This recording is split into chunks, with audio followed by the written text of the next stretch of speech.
All right, so what we're going to do here to start off is we're just going to set up a basic backend for our application using Node.js and Express. Now, the first thing we're going to have to do here is move all of this code for our front end into its own folder. All right, you could just create a completely separate folder if you wanted and start writing your backend code in there. The folders don't have to be close to each other in the file tree by any means, but this will just make it easier to manage our project and maybe a little bit easier for you to see how it fits together. So to get started here, let's create a new folder. And inside this folder, we're just going to call the folder front end for now. And we'll put all of the files that we have so far, including node modules, down to README inside that front end folder. And just to make sure we haven't missed any hidden files or anything, let's just run LSA inside this folder, and we'll see that the only thing we have left behind is the git file, which we'll leave since I want to be able to commit this as the same repository. And just as a side note here, you might want to have separate repos for the front end and back end eventually for a variety of reasons, but for now we're just going to keep them all in the same repo, so don't worry about it too much right now. The next thing we're going to do is create a new folder for the back end. And the first thing we're going to do inside of there, just like we've seen before, is we're going to initialize this as an npm package first of all, we need to change directories into that backend folder. And then inside of there, we're going to say npm init-y. And what that'll do is generate this package.json file for us, which will contain basic information about our project, right? The name, the versioning, a description if we need one, what the main file is if we want to import code from this package into other packages. And we also have script. The scripts thing is going to be the main thing that we're using here. So anyway, now that we've generated that package.json file, the next thing that we're going to do is we're going to set up our application and install all of the necessary packages, etc. So here's what that's going to look like. We're going to start off by installing some of the dev dependencies. Now, since we are going to want to write this in the most modern JavaScript possible, and that means we're going to have to transpile it back to a syntax that Node will be able to run and understand. So what we're going to do is install the Babel packages, and that's going to look like this. We're going to say npm install -- save dev, and we're going to add babel/core at babel/node. This Babel node package will allow us to actually run our server in development without having to first build it. And then we're going to install at babel/preset-env. Okay, so let's hit enter, and that will install all of those packages for us. While that's going on, let's create a new file inside our backend and call it .babelrc.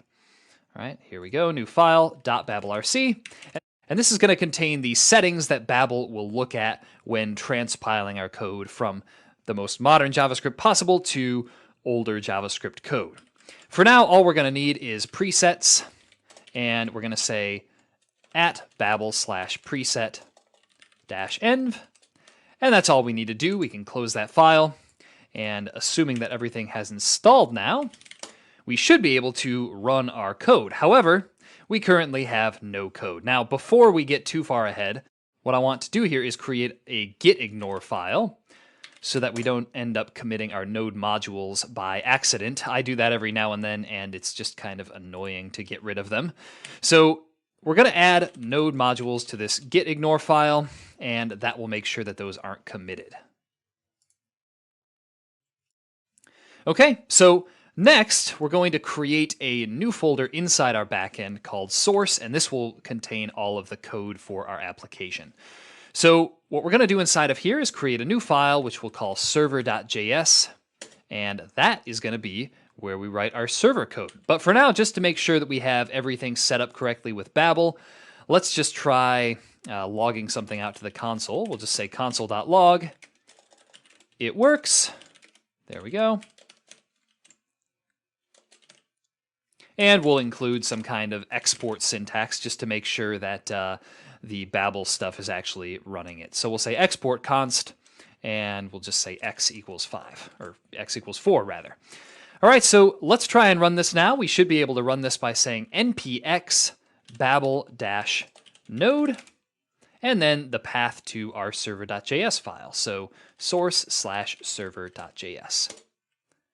And we should see that it prints out it works. And just to review here, you may not remember having done this when we created our first full stack React application.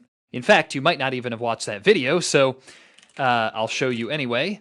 If we try and run this server.js file the normal way by just saying node source/server.js, it'll give us an error saying unexpected token export, right?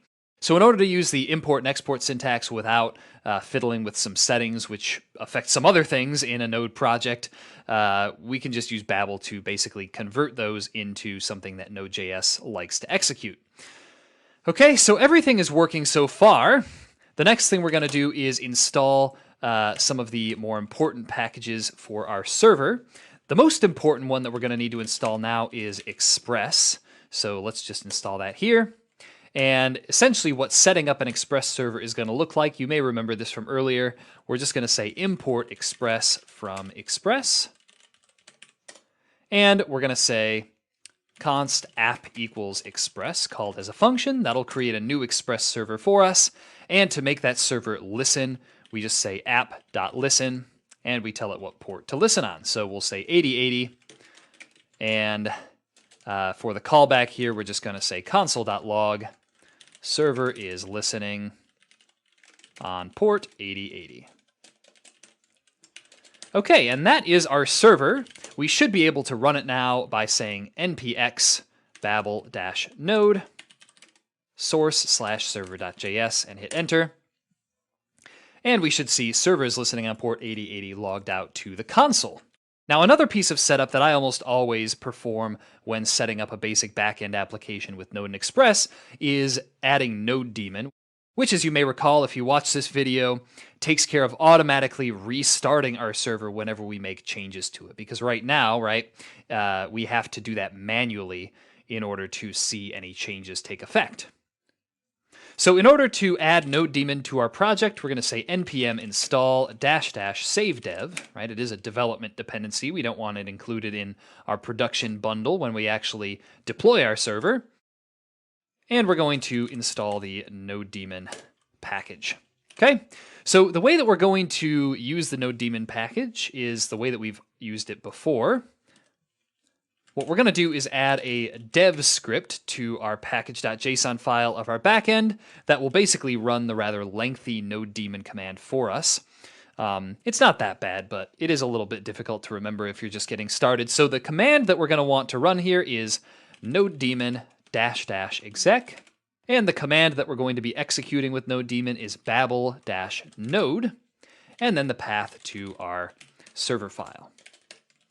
Okay, now some of you might be wondering, some of you who saw me set this up earlier might be wondering where the npx went. Okay, so in other words, why isn't this npx node daemon blah blah blah, right? And why isn't this here npx babel node?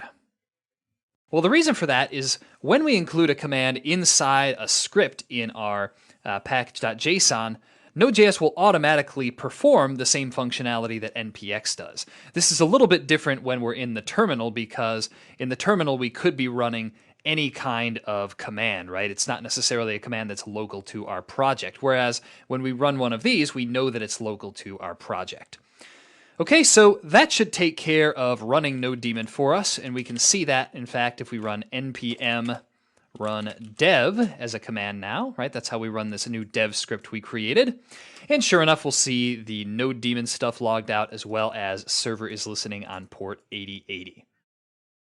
All right, so another thing that I like to do when setting up a full stack application is to add a script that will automatically run the start scripts for the backend and front end simultaneously. This might seem a little bit lazy to you, and perhaps it is, but I find that it just saves me a lot of time in the long run when I don't have to, open up a terminal, go into the backend folder, run the backend command. Oops, I forgot the backend command was dev, not start. Let me try that again, right? And then do the same thing for the front end. Say cd front end, say npm run dev. Oops, I forgot it wasn't npm run dev, npm run start. There we go, right? It just gets a little bit annoying to have to do that each and every time I shut my computer down or close my IDE and open it back up. So in order to do that, all we have to do is create a new package.json file in the containing folder that has both our backend and front end in it.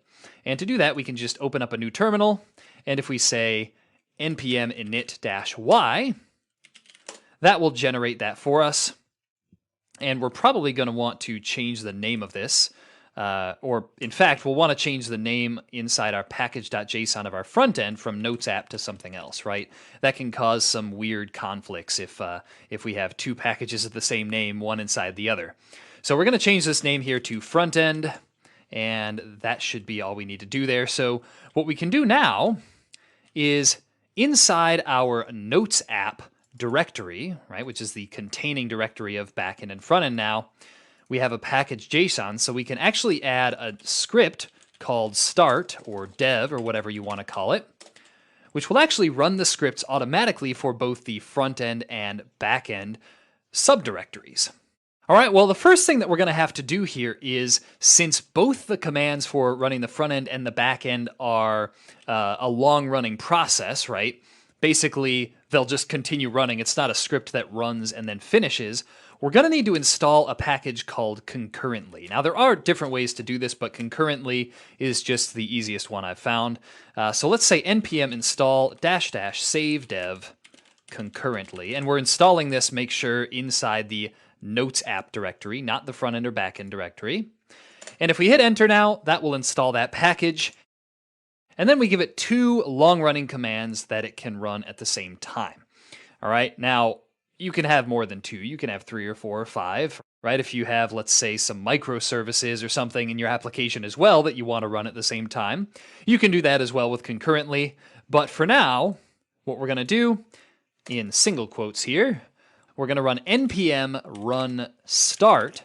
And to tell npm that we want to run this in the front end folder, right? In other words, we want to use the front end folder's start command. All we have to do is say -- prefix, and we can say front end like that, okay? So that's our first command that we're going to be running concurrently. The second one is going to be npm run dev, since we named that differently in our backend for reasons that I'll explain later on. And since we want to run that in our backend folder, we're going to say -- prefix backend, and that will take care of running that in the backend folder. Okay? Oops, and it looks like I accidentally edited this. So let's just copy this line here. I'm just going to close this, say don't save, and then I'll just have to paste that line again. That happens when you edit the package.json file while you're installing something, because the installation process actually adds something to the package.json file as well. So your changes end up conflicting with what the npm install command was doing as well. It's kind of an annoying thing. I run into it every now and then, so that's how you have to fix it, basically. Just copy your changes and delete everything and then go back in and paste them. All right, so let's check and see if this thing works by saying npm run dev. And what we should see, oops, it looks like we're already running that here. We got an e address in use thing here. I'm just going to stop this with Control-C. And we need to kill both our front end and back end. Our back end was running, that's why we got that error. So let's try this again. We're going to say npm run start, or oops, that was run dev. npm run dev, and hit enter. And what we'll see is we get these little numbers next to the commands that are running, right? This first one is the first command we're running. This second command, or index 1 is the second command we're running. So we'll see, our back end starting up and everything, and we'll see our front end starting up as well. Okay, so both of those are happening now with a single command, which I find to be very helpful to set up. So anyway, that's what I usually do when I create a new full stack project like this one. So anyway, we can leave that running if we want. We are going to need to install a few other things, but first, just to make sure that this node modules in our notes app directory doesn't get committed to GitHub, we're going to add another git ignore here. And that git ignore is going to have node modules inside of it. So we'll say node modules, and that should make sure that thing doesn't get committed. All right, and that's pretty much all of the setup that we have to perform to get our full stack application working. From here on, it's just going to be coding, coding, coding, and getting everything to actually work together. So I hope this has been informative for you, and I'd like to thank you for viewing.